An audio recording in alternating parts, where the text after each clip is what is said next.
ونسخ الآجال والقلوب عنده مفضية والسر عنده علانية والحلال ما أحل والحرام ما حرم والدين ما شرع والأمر ما قضى الخلق خلق والعبد عبد وأشهد أن لا إله إلا الله وحده لا شريك له وأشهد أن محمدًا عبده ورسوله أما بعد فأعوذ بالله من الشيطان الرجيم بسم الله الرحمن الرحيم لو أنزلنا هذا القرآن على جبل لرأيته خاشعا متصدعا من خشية الله وتلك الأمثال نضربها للناس لعلهم يتفكرون وقال النبي صلى الله تعالى عليه وسلم القرآن حجة لك أو حجة عليك أو كما قال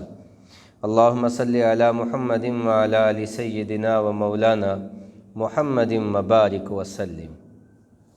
میرے محترم بھائیوں اور بزرگوں، وقت کم ہے اور بلا تمہید میں اپنے موضوع پہ آتا ہوں۔ آج کی اس گلوبلائزیشن ٹائپ جو دنیا بن چکی ہے، ہر بندہ حقوق کی بات کرتا ہے۔ انسان اپنے حقوقوں کی بات کرتے ہیں، والدین اپنے حقوق کی بات کرتے ہیں، اولاد اپنے حقوق کے لیے سراپا احتجاج ہے، خواتین اپنے حقوق لینے کے لیے سڑکوں پہ نکل آئی ہیں، جانوروں کے حقوق کی بات ہو رہی ہے، انسانی حقوق کی بات ہو رہی ہے، ہر طرف احتجاج ہے، دنیا چیخ رہی ہے اپنے حقوق لینے کے لیے۔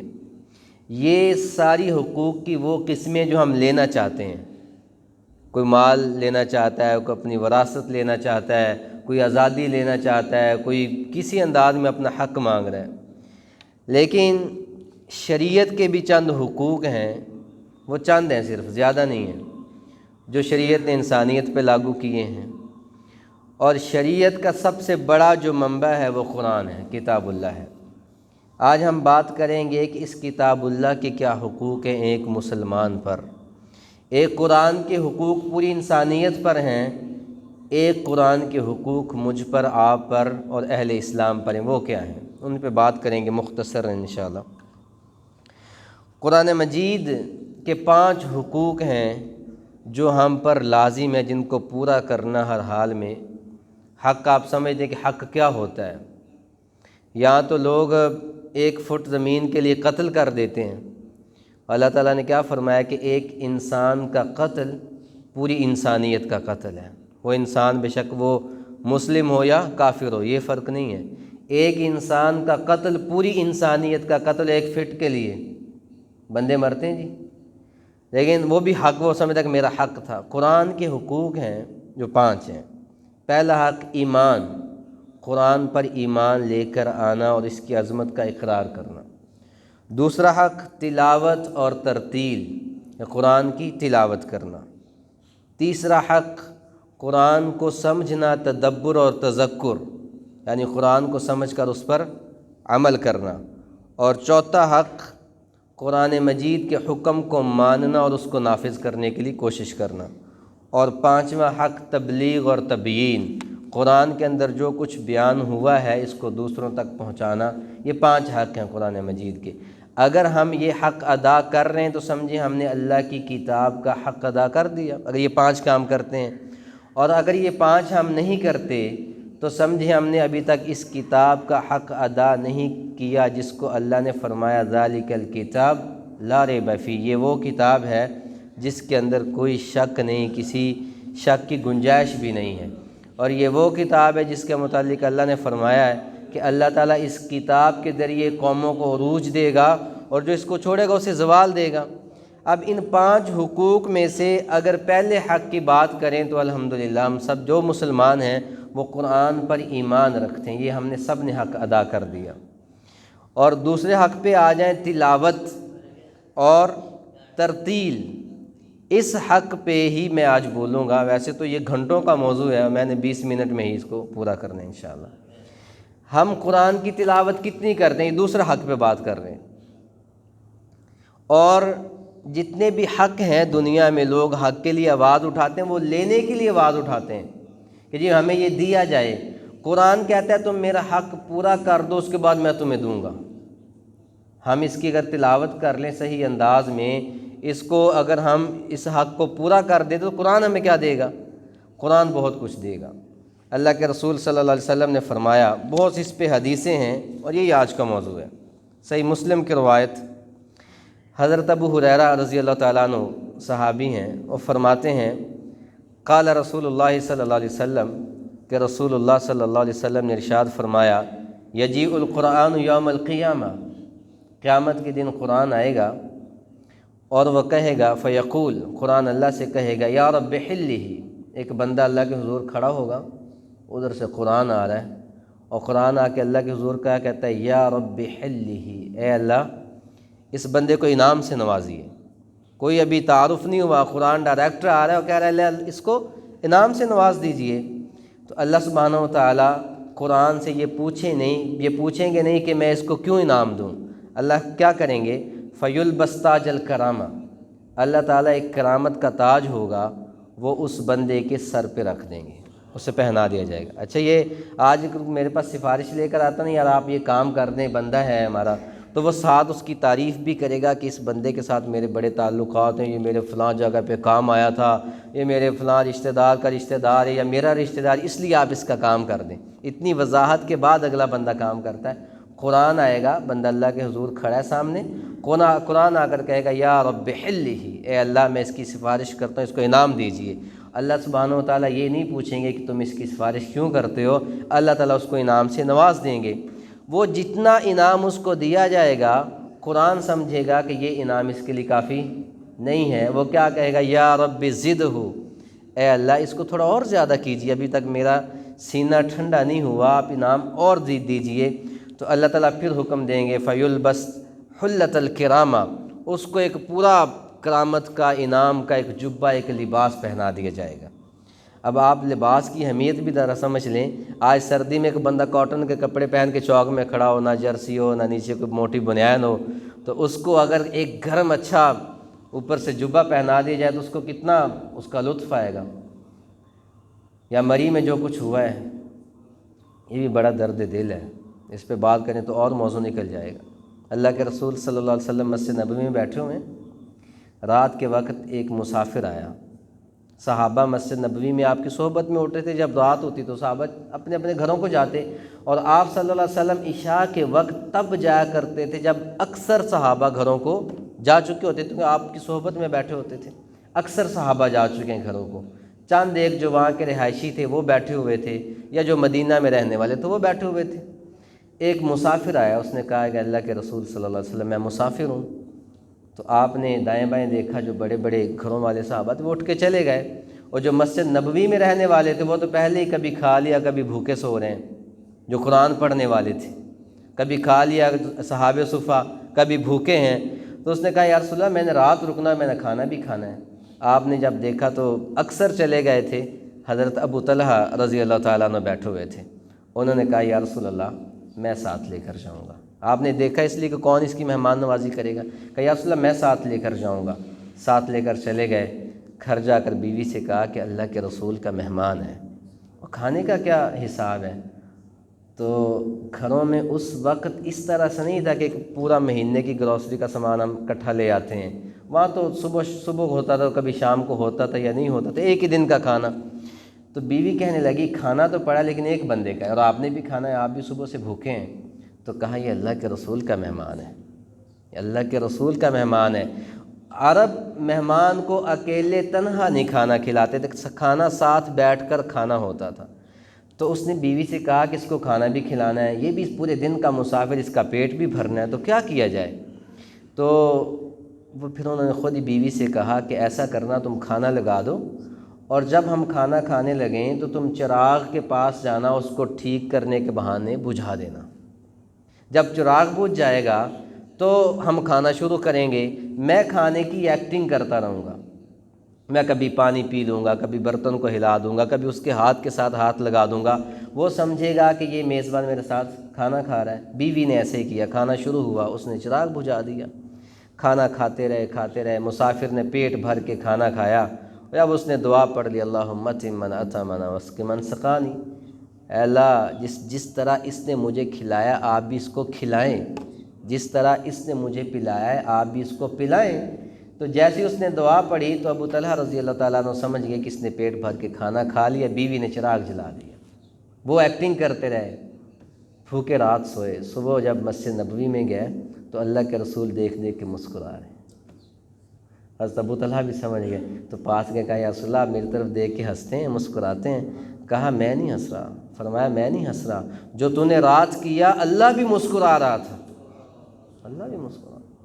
تم نے انڈے 200 کے بیچ دیے، چھوٹے چھوٹے بچے سردی سے مر گئے، بھوک سے مر گئے، یہ تھی مسلمان۔ یہ کوئی امریکہ آیا تھا، میں گزشتہ جو میں بات کی تھی، امریکی تھے وہاں پہ، روس والے تھے، فرانس والے تھے، کون تھے؟ وہی تھے جو لا الہ الا اللہ محمد الرسول اللہ پڑھتے تھے۔ یہ تعلیمات نہیں تھی۔ تو قرآن آئے گا، اے اللہ اسے پہنائیں۔ اب جو بات ہو رہی تھی قیامت کا دن کیا ہوگا، ننگے ہیں سارے، کوئی لباس نہیں کسی کے پاس، ہر بندہ پریشان ہے کہ پتہ نہیں کیا ہوگا۔ اس سچویشن میں، اس صورتحال میں آپ تصور کریں کہ اللہ کسی کو کرامت کا جبہ پہنا دیں، اس کے کیا نظارے ہوں گے، اس کے کیا نظارے ہوں گے۔ تو قرآن کہے گا اللہ اسے جبہ پہنا دیجیے گا، تو اللہ اسے جبہ پہنا دیں گے۔ پھر قرآن کیا کہے گا، یا رب ارض عنہ، اے اللہ ابھی تک بھی میرا سینہ ٹھنڈا نہیں ہوا، آپ نے اسے کپڑے تو پہنا دیے، آپ اس سے راضی بھی ہو جائیے۔ تو اللہ فرمائیں گے میں اس سے راضی بھی ہو گیا، اس کو جنت کا مستحق بھی بنا دیا۔ یہ قرآن کا کون سا حق ہے؟ پہلا حق تلاوت۔ تلاوت کے بہت سے حقوق ہیں، قرآن کو صحیح پڑھا جائے، قرآن کو ترتیل کے ساتھ پڑھا جائے، حروف کی ادائیگی کے ساتھ پڑھا جائے، باوضو پڑھا جائے، ادب کے ساتھ پڑھا جائے۔ قرآن دیکھیں کبھی بھی بندے سے بے وفائی نہیں۔ ساری دنیا، آپ ابھی سڈنلی آپ کی موت ہو جاتی ہے، میں بیٹھا ہوں ہارٹ اٹیک میں مر جاتا ہوں، میرا گھر دنیا میں، میری اولاد دنیا میں، میری بیوی دنیا میں، میرے بچے دنیا میں، میرا بینک کے اندر جو بیلنس ہے وہ سب کچھ چھوٹ جائے گا، سب کچھ کیا 4 دن آنسو بہائیں گے، بیوی بچے غم کریں گے، ماں باپ غم کریں گے، دوست بھائی آنسو بہائیں گے۔ اور پھر جب میں جا رہا ہوں آگے قبر میں، اور 5 فٹ 2 فٹ 5'2" کی آپ کی وہ گھر ہے، یا 6 فٹ ہوگا جس کا قد لمبا ہے، 6 فٹ لمبی 2 فٹ چوڑی آپ کی قبر ہے، اندھیرا ہے، اور وہاں پہ جب سب مڑیں گے تو یہ آئے گا، اگر اس کا حق ادا کیا ہے یہ آ جائے گا، اور آپ کے سینے پہ آ کر ہاتھ رکھ کے کہنا گھبرانا نہیں، میں آ گیا ہوں۔ یہ قرآن آ کر کہے گا، فرشتے آئیں گے، عذاب آئے گا، یہ آگے ہو جائے گا، نہیں، یہ وہ ہے بندے کی طرف، یہ وہ ہے کہ جب دنیا سردی کی راتوں میں سرکس دیکھتی تھی، یہ مسجد میں بیٹھ کے قرآن پڑھتا تھا، الف لام میم ذالک الکتاب لا ریب فیہ ھدی للمتقین، یہ مجھے پڑھتا تھا، الرحمن علم القرآن خلق الانسان علمہ البیان، یہ مجھے پڑھتا تھا، اذا وقعت الواقعہ لیس لوقعتها کاذبہ خافضۃ رافعہ، اذا رجت الارض رجا وبست الجبال بسا فکانت ہباء منبثا وکنتم ازواجا ثلاثا فاصحاب المیمنۃ ما اصحاب المیمنہ واصحاب المشأمۃ ما اصحاب یہ کہے یہ مجھے پڑھتا تھا۔ یہ وہ ہے جب تمہارے بچے میکڈونلڈ پہ برگر کھا رہے تھے، یہ پھٹی چٹائیوں پہ بیٹھ کے ایسا سالن کھاتا تھا جس میں دال بھی نہیں ملتی تھی، جس میں مسالے بھی نہیں ہوتے تھے۔ یہ وہ ہے جب تمہارے بچے سردی کے موسم میں ہیٹر والی گاڑیوں میں بیٹھ کے، کوئی ایچ جا رہا ہے، کوئی کہیں پہ جا رہا ہے، کس کالج میں جا رہا ہے، یہ وہ ہے جو سردی میں پھٹے لحاف میں بیٹھ کے، پھٹی چٹائیوں پہ بیٹھ کے، ٹھنڈے پانی سے وضو کر کے مجھے پڑھا کرتا تھا۔ اور فرشتوں سے قرآن کہے گا اس کی طرف مت آؤ، مت آؤ، پوری دنیا آپ کو چھوڑ گئی ہے لیکن یہ نہیں چھوڑ رہا۔ اس نے ایک حق مانگا تھا کہ مجھے پڑھ لو اور سمجھ کے پڑھ لو، میرا حق ادا کر کے پڑھ لو، تو میں تمہارے اس وقت تمہارے کام آ رہا ہوں جب سب تمہیں چھوڑ گئے۔ قرآن کہے گا یہ وہ ہے جب لوگ ایک 80 سیٹر گاڑی میں بیٹھ کے، لوگوں کی نگاہیں LCD پہ فلم دیکھنے میں، گانے سننے میں تھیں، یہ اپنا موبائل کھول کے میری تلاوت کر رہا تھا۔ قرآن کیا کہے گا، یہ وہ ہے جب لوگ میٹھی نیند سو رہے تھے، یہ تہجد میں کھڑا ہو کے مجھے پڑھ رہا تھا۔ تو میں آج اس کا سفارشی ہوں۔ عذاب حدیث میں آتا ہے کہ عذاب اگر ٹانگوں کی طرف سے آئے گا، آگے قرآن کھڑا ہوگا، عذاب پیچھے سے آئے گا، پیچھے قرآن ہوگا۔ آپ تصور کریں نا، 5 کی قبر میں آپ ہیں، آپ دائیں دیکھتے ہیں کوئی نہیں، بائیں دیکھتے ہیں کوئی نہیں، آگے کوئی نہیں، پیچھے کوئی نہیں، تو کون ہے پھر وہاں پہ؟ کوئی بھی نہیں۔ اب قرآن کے ساتھ تعلق تھا، اس کی تلاوت تھی، تو آ جائے گا انشاءاللہ، کیونکہ یہ میرے نبی کا فرمان ہے۔ اللہ کے رسول صلی اللہ علیہ وسلم نے فرمایا اقرأوا القرآن، قرآن کو پڑھو، فإنه يأتي يوم القيامة شفيعا لأصحابه، یہ قیامت کے دن اپنے پڑھنے والوں کی سفارش کرنے آئے گا۔ اور قرآن کی سفارش کون رد کر سکتا ہے؟ اللہ کے رسول صلی اللہ علیہ وسلم نے فرمایا، احادیث سن لیں،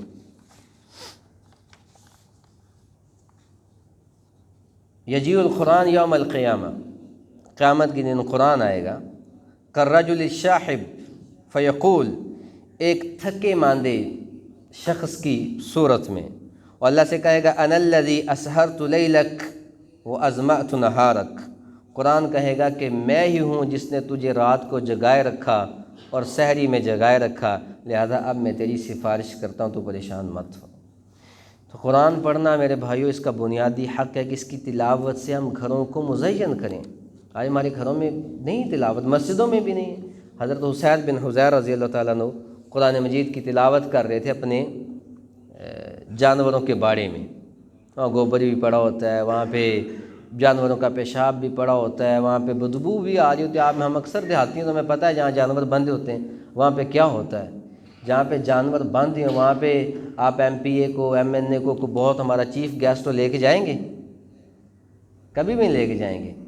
وہ رات کو جب سوئے ہیں نا اپنے جانوروں کے باڑے میں، تو اب دیکھا کہ نیند ہی آ رہی تھی، انہوں نے قرآن پڑھنا شروع کر دیا، آمن الرسول بما انزل الیہ من ربہ والمؤمنون کل آمن باللہ وملائکتہ وکتبہ ورسلہ والیوم الآخر، پڑھتے گئے قرآن پڑھتے گئے، سورہ بقرہ پڑھی اور پڑھا۔ تو 2 چارپائیاں تھیں، ایک چارپائی پہ ان کا بیٹا سویا ہوا تھا، ایک پہ خود سوئے ہوئے تھے۔ جب لیٹے لیٹے پڑھ رہے ہیں تو دیکھا کہ ان کا پاس گھوڑا تھا، وہ گھوڑا بدکنے لگا۔ تو جب وہ قرآن پڑھنا بند کرتے تو گھوڑا رک جاتا، جب پڑھتے تو گھوڑا جو اچھلنے لگتا۔ تو انہوں نے قرآن پڑھنا اس وجہ سے بند کر دیا کہیں گھوڑا بچے کے اوپر نہ چڑھ جائے بدک کے۔ اور ان کے جو باڑے پہ تھی ایسے شعائیں آ گئی نور کی۔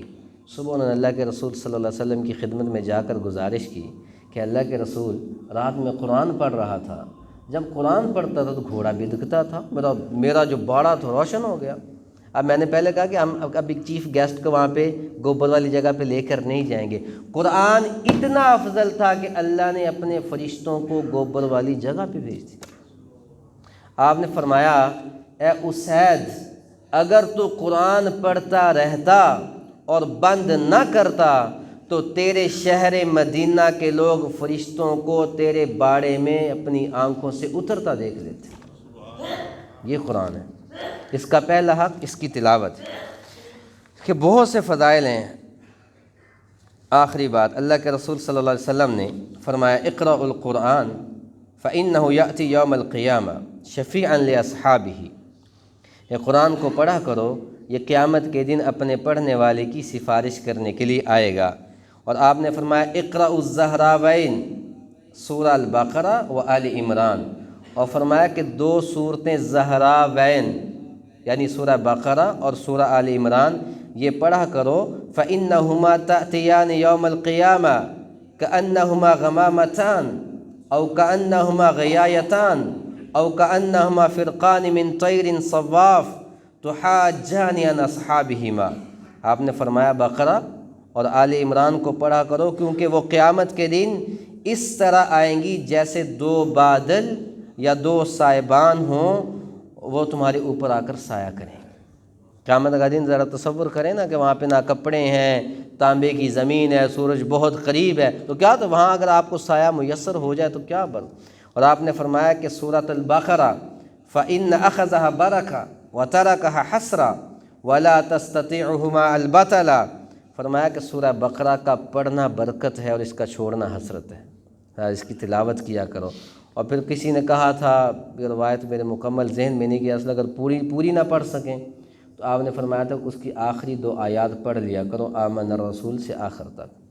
تو میرے محترم بھائیوں، قرآن مجید کے جو حقوق تو بہت سے ہیں۔ پہلا حق تلاوت ہے، اس کو صحیح پڑھنے کی کوشش کیجئے، مشق کیجئے۔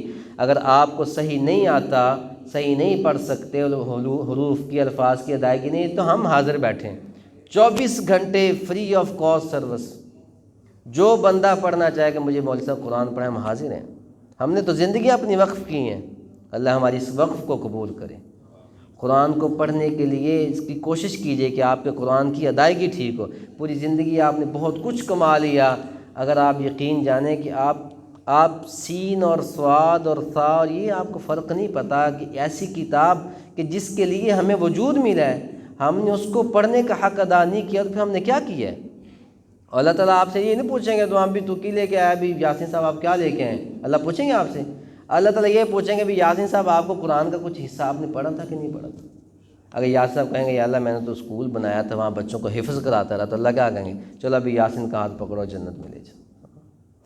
قرآن کی خدمت کیجئے، قرآن کی خدمت مختلف صورتیں، قرآن والوں سے محبت کیجئے، مدارس سے محبت کیجئے، قرآن والے جو کچھ کرتے ہیں ان کا تعاون کیجئے، تو قرآن آپ کو کبھی بھی آپ سے بے وفائی نہیں کرے گا۔ اللہ تعالیٰ ہم سب کو عمل کی توفیق عطا فرمائے، سنت ادا